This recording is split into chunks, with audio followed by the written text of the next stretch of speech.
Why does one feel so different at night? Why is it so exciting to be awake when everybody else is asleep? Late, it is very late. And yet every moment you feel more and more wakeful, as though you were slowly, almost with every breath, waking up into a new, wonderful, far more thrilling and exciting world than the daylight one. And what is this queer sensation that you're a conspirator?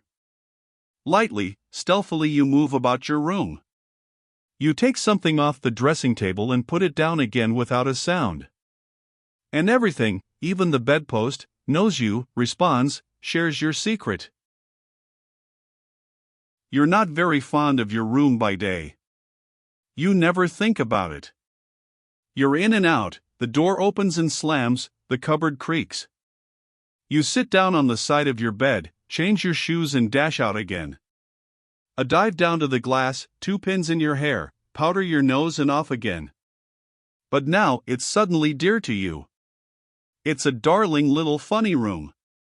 It's yours. Oh, what a joy it is to own things. Mind my own. My very own forever? Yes.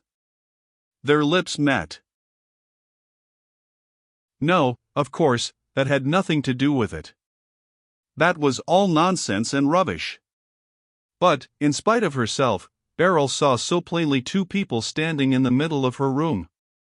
Her arms were round his neck, he held her. And now he whispered, "My beauty, my little beauty." She jumped off her bed, ran over to the window and kneeled on the window seat, with her elbows on the sill. But the beautiful night, the garden, every bush, every leaf, even the white palings, even the stars, were conspirators too. So bright was the moon that the flowers were bright as by day. The shadow of the nasturtiums, exquisite lily-like leaves and wide-open flowers, lay across the silvery veranda. The manuka tree, bent by the southerly winds, was like a bird on one leg stretching out a wing. But when Beryl looked at the bush, it seemed to her the bush was sad. "We are dumb trees, reaching up in the night, imploring we know not what," said the sorrowful bush. It is true when you are by yourself and you think about life, it is always sad. All that excitement and so on has a way of suddenly leaving you, and it's as though, in the silence, somebody called your name, and you heard your name for the first time. Beryl. Yes, I'm here. I'm Beryl. Who wants me? Beryl. Let me come. It is lonely living by oneself. Of course, there are relations, friends, heaps of them, but that's not what she means. She wants someone who will find the Beryl they none of them know, who will expect her to be that Beryl always. She wants a lover. Take me away from all these other people, my love. Let us go far away. Let us live our life, all new, all ours, from the very beginning. Let us make our fire. Let us sit down to eat together.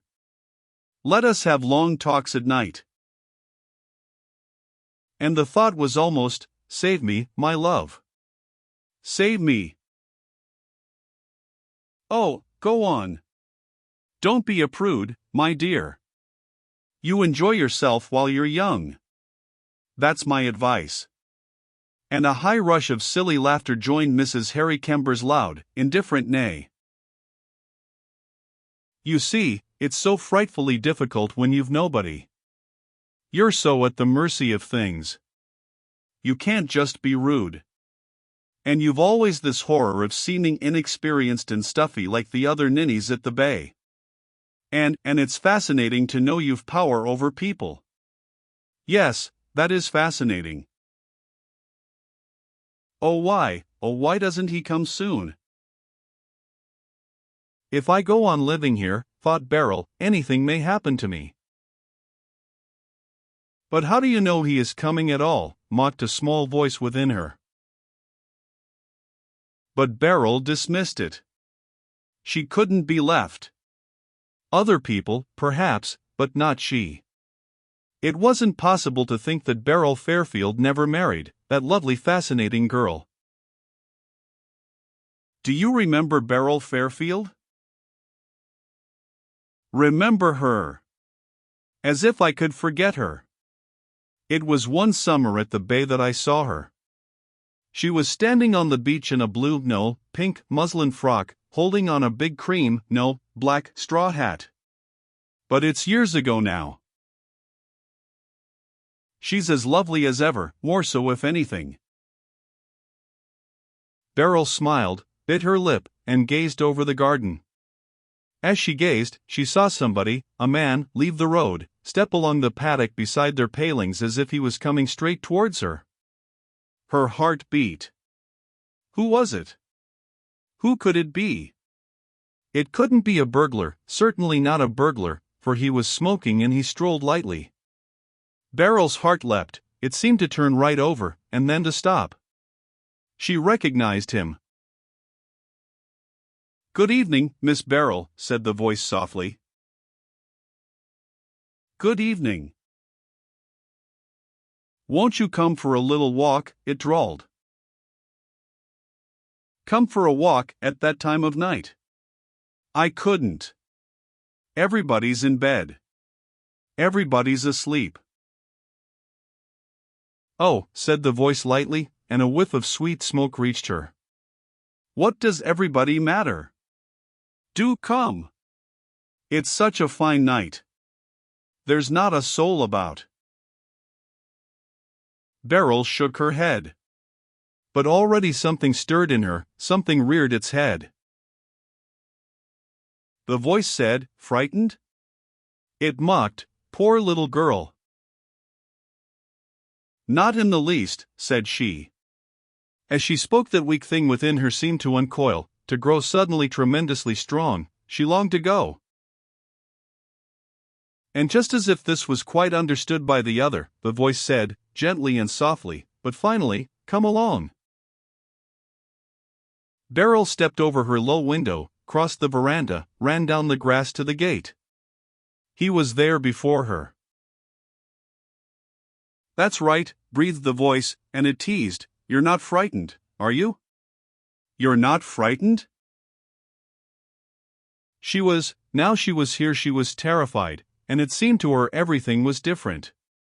The moonlight stared and glittered, the shadows were like bars of iron. Her hand was taken. "Not in the least," she said lightly. "Why should I be?" Her hand was pulled gently, tugged. She held back. "No, I'm not coming any farther," said Beryl. "Oh, rot." Harry Kember didn't believe her. "Come along. We'll just go as far as that fuchsia bush. Come along." The fuchsia bush was tall. It fell over the fence in a shower. There was a little pit of darkness beneath. "No, really, I don't want to," said Beryl. For a moment Harry Kember didn't answer. Then he came close to her, turned to her, smiled and said quickly, "Don't be silly. Don't be silly." His smile was something she'd never seen before. Was he drunk? That bright, blind, terrifying smile froze her with horror. What was she doing? How had she got here? The stern garden asked her as the gate pushed open, and quick as a cat Harry Kember came through and snatched her to him. "Cold little devil. Cold little devil," said the hateful voice. But Beryl was strong. She slipped, ducked, wrenched free. "You are vile, vile," said she. "Then why in God's name did you come?" stammered Harry Kember. Nobody answered him. A cloud, small, serene, floated across the moon. In that moment of darkness the sea sounded deep, troubled. Then the cloud sailed away, and the sound of the sea was a vague murmur, as though it waked out of a dark dream. All was still.